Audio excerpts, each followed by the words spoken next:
I'm back. Mr. Clark's back. It's time to keep looking at Bill Clinton as we go into some more of his domestic policies. This is 19.5, so you should have open up focus questions in Google Classroom. Once again, I always suggest that you play the video lesson on one device and use your Chromebook to respond to the questions as we go through it. The earlier discussion of Clinton in 1904 was pretty much his election in 1992 as he defeated President Bush for the presidency and some of his early decisions in regard to foreign policy initiatives. So this is going to be focusing a little bit more on his domestic issues. We'll be looking at some of the successful policies he had on the domestic level. We'll be looking at the contract with America, kind of a partnership with he and Newt Gingrich, Speaker of the House, leader of the Republican Party in the House. Ultimately, we'll look at a sad event in his history, the Clinton impeachment. And we'll evaluate some of the new technological changes that were really hitting the United States in the late 1990s. In the photograph up top there, you see Bill Clinton in the center. To Bill's far right there, the younger lady is his daughter, Chelsea. To Bill Clinton's left and waving is Hillary Clinton, his wife, and the future Secretary of State in the Obama administration, as well as the presidential candidate who lost to Donald Trump in 2016. So as we look at some of the policies and the different things that Clinton did during his presidency, a lot of it is still an impactful series of programs that still help out today. And that's how we always judge presidents in terms of their initiatives and programs. Is that program a short-lived program, one of which helps out temporarily in a short period of time, or is this a policy that was an impactful and permanent change? Now, we kind of think that Bill Clinton was president over a very long period of time ago. Obviously, for Mr. Clarke, it doesn't really seem all that long ago, as I do remember his presidency quite well. But for you guys, obviously, well before your time was the Clinton presidency. But when we look at the Family Medical Leave Act, this is something that we have that is very impactful today. It gives workers up to 12 weeks per year of unpaid family leave for a birth, adoption of a child, a family illness. And this is really important so that a person's job is protected. It doesn't guarantee you get paid. In some cases, you may get paid if you have sick time or vacation time that you could take, but it does protect your job and from losing your job if you had to leave to take care of someone in your family. Now, as president, his wife, Hillary Clinton, is going to take a much more active role, not just in terms of serving as first lady, but trying to, I guess, influence and help create policy initiatives within the administration. And one of the things she was tasked with was the healthcare program that Bill Clinton was attempting to implement. So the Clinton Healthcare Initiative was under the chairperson, which was Hillary Clinton. It was really her, I guess, initiative that she was really working on during the early years of the Clinton administration. Unfortunately for Hillary Clinton, and one of the attack areas in which she ultimately lost to Barack Obama way back in 2008 for the Democratic nomination for the presidency, was their contrasting ideas on healthcare. President Obama wanted to make that a top initiative in his presidency, and he argued that Hillary Clinton had a chance to impact healthcare reform back in the 1990s with her husband Bill, and she was not able to put that program together. So it kind of was a area of strength, at least from the unknown, for President Obama versus that of Hillary Clinton. She did not even get an opportunity to put her proposal to the House of Representatives or the Senate for a vote because Congress did not like any aspects of the program. One area where President Clinton was very successful was in regard to a gun control bill. Now, if you remember back to the study of the Reagan administration, James Brady in 1981, in March of 81, Ronald Reagan was leaving a hotel in Washington, D.C., and there was an attempted assassination on his life. Caught up in the crossfire was James Brady, the press secretary under Ronald Reagan. He was shot and nearly killed, paralyzed for the rest of his life, and the Brady bill was named as a tribute to James Brady to try and make sure people who have a unstable background. In the case of John Hinckley, he had mental health issues, yet he was still able to purchase the gun. So they want to close some of those loopholes. So this gun control bill, nicknamed the Brady Bill, put a waiting period before people could buy handguns, or required gun dealers to run criminal background checks on people before selling them a gun. You could argue this is a kind of common sense ideas, but they weren't enacted until this period of time. Other areas that Bill Clinton focused in on: anti-crime legislation. He got Congress to appropriate $30 billion to put an additional 100,000 police officers on the streets of American cities. He also got a ban on assault rifles. These are automatic weapons that can fire rapid rounds of bullets. President Clinton also had to deal with some sad incidents on his watch as president.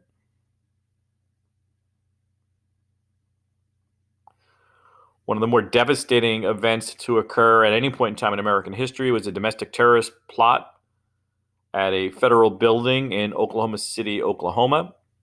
This took place on April 19th, 1995. This past April was just the 25th anniversary of this terrible attack. If you look at the two photographs, you have a before and after look at the federal building in Oklahoma City. On the left side is the building standing.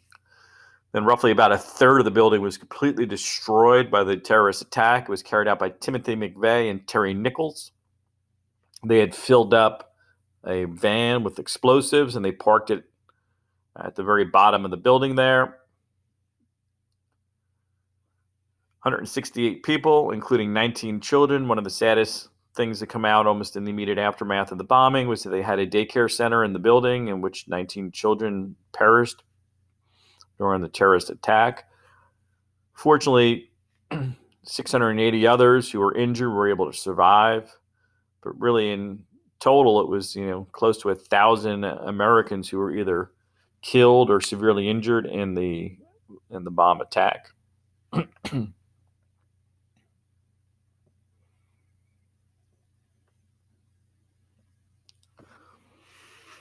Your generation has seen way too many school shootings throughout our nation's history. The very first, not the very first shooting, but the one that got like national attention, because there were other school shootings throughout history. But this one here took place at Columbine High School on April 20th, 1999. At approximately 11:19 a.m., Eric Harris and Dylan Klebold dressed in trench coats and began shooting fellow students outside Columbine High School, which is a suburb of Denver, Colorado. The pair then moved inside, where they gunned down many of the victims, several of whom were in the library.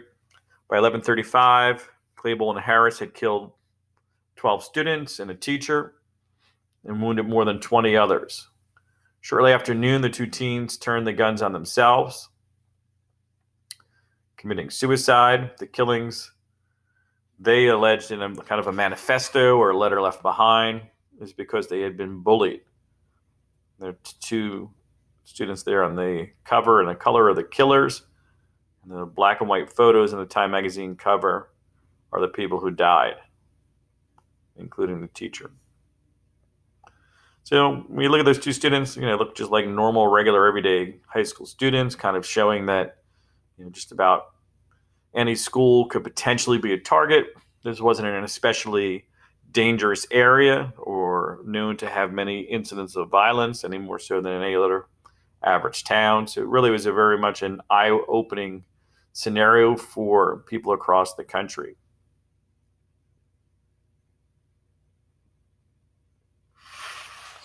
Looking at Clinton's major legislative goals, what underlying beliefs did Bill Clinton have about the role of government?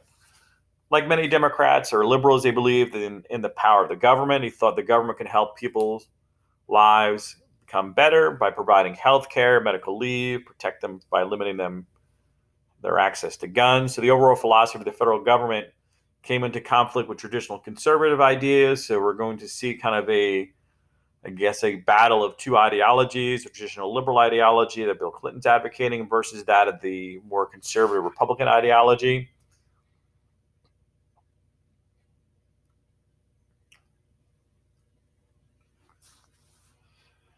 In 1994, the first midterm congressional elections under Bill Clinton saw the Democrats lose control of the House of Representatives.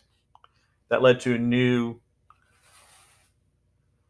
Speaker of the House. So during the first 2 years of the Clinton administration, from 93 to 95, the Democrats controlled the House of Representatives, and Newt Gingrich was the House Minority Leader.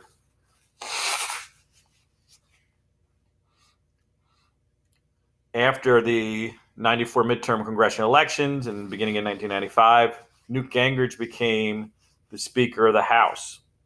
So when Gingrich was running for Congress and during the 1994 midterm elections, Newt Gingrich was really putting forth a program for the country to try and gain back control of the House of Representatives for Republicans, and in a contrast to Bill Clinton.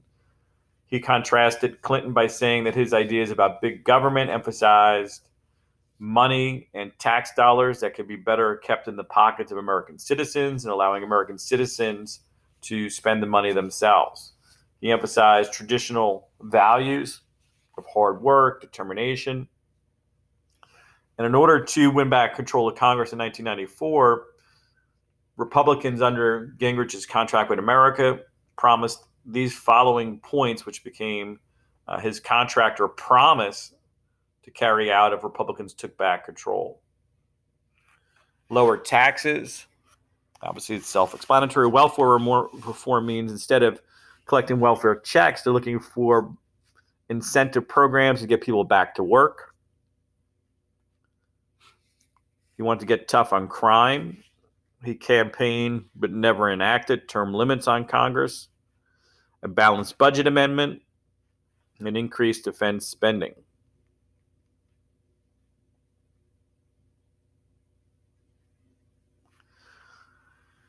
In the 1994 midterm congressional elections, Bill Clinton, who was unpopular at this point in time because he had raised taxes, the Hillary Healthcare Initiative was a complete disaster.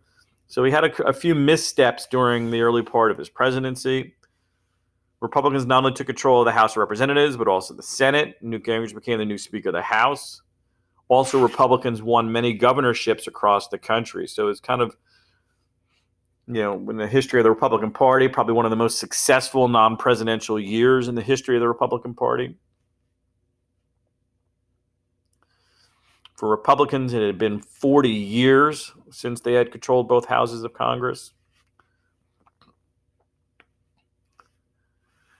Instead of rejecting Republican ideas and the contract with America, Bill Clinton did something that was very clever and actually showed strong signs of leadership.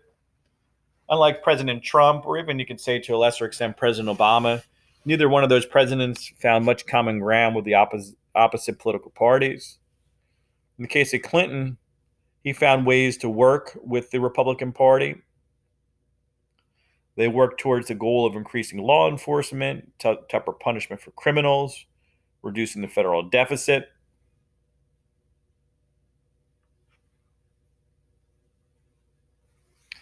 Unfortunately for the contract with America and Republicans who had advocated for it, the Senate blocked many of the contract with America programs through filibusters and some of the Senate rules that even in some cases prevented an actual vote from occurring on it.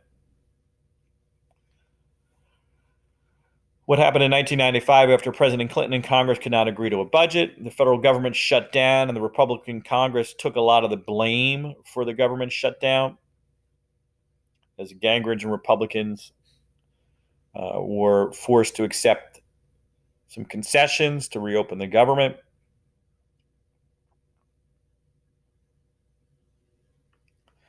As Bill Clinton ran for re-election in 1996, unemployment and inflation were low. The stock market was up, partially because of the tech boom. Wages were increasing. Crime was down. The deficits were a little more under control. And he even came up with a new program, the AmeriCorps, which put students to work improving low-income housing, teaching children to read and write, and cleaning up the environment. So it was really a overall pretty strong resume to run for re-election on in 1996. Republicans nominated Senator Bob Dole, on the left side here, a war hero.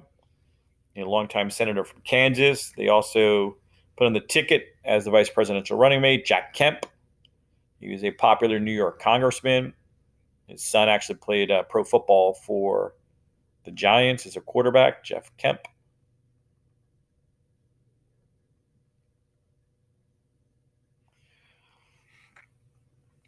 The election itself saw Clinton and Gore win a relatively comfortable victory. Wasn't very close at any point in time. Ross Perot did run again, but he didn't really get as much support this time around as he did in 1992.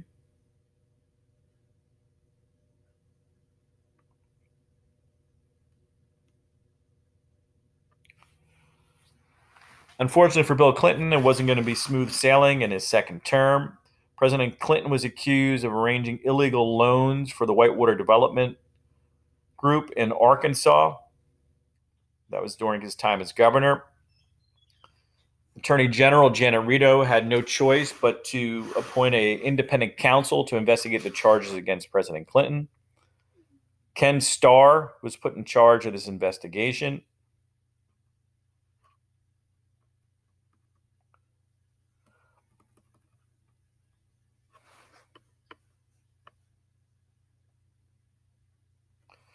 What second scandal came to light during the investigation that shocked the country in 1998? The nation learned that President Clinton had an affair with a White House intern, Monica Lewinsky, who was half his age. Clinton was in his early 50s by then, and Monica Lewinsky was just 25 years of age. She's pictured below with Bill Clinton. The bigger problem for Clinton, beyond the idea of his marital infidelity on his own wife, was the idea that he lied to the American people about the affair. But more importantly, not only did he lie to the American people, he perjured himself under oath during a grand jury testimony. So basically, committing perjury is a crime.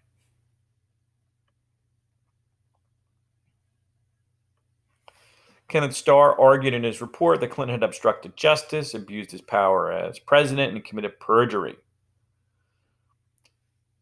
On December 19th, 1998, the House of Representatives, after much deliberation, very similar to the ongoing events you had seen surrounding the more recent Trump impeachment, the House of Representatives voted by mostly a partisan vote to impeach President Clinton on two articles. Article 1, obstruction of justice. Article 2, perjury. And Bill Clinton became the second of what will turn out to be 3 presidents in the history of our country to be impeached. So what they did next is they had a trial in the Senate. The arguments for and against Clinton's impeachment: those who were in favor of him being impeached and removed from the presidency believed Clinton's actions were inappropriate and argued he had committed perjury. Those who argued against said Clinton's actions did not meet the standard of treason, bribery, or other high crimes and misdemeanors in order to be impeached and removed. The final verdict in the Senate trial on February 12, 1999, the Senate voted, falling shy on both counts to remove the president, 50-50 on obstruction of justice, 55-45 that he was not guilty of perjury. So basically, he was 17 votes shy of being removed.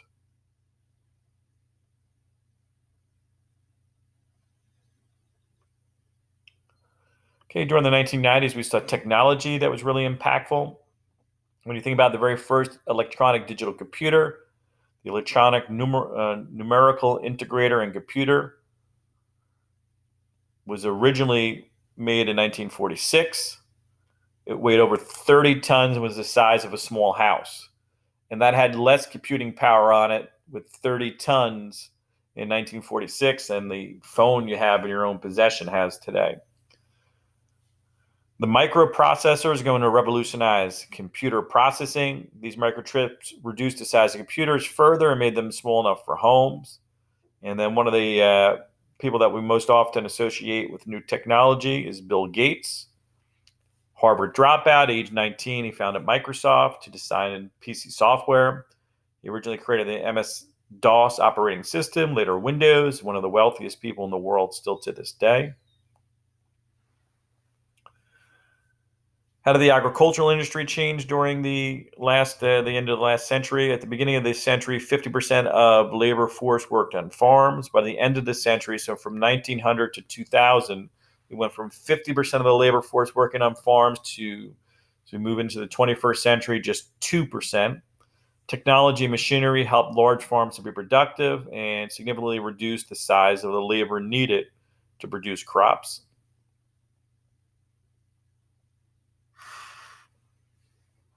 30, what is the internet? Well, we obviously know what it is. What are two ways the internet has impacted society? Well, it allows for computers users to post and receive information, communicate with each other. Its roots are traced back to the Defense Department's Advanced Research Project established in 1969. The ARPANET, the system linked government agencies, defense contractors, scientists together through electronic mail or email. Email became a tool for quick communication to many people. The immense storage area on the internet helps scholars and educators share information.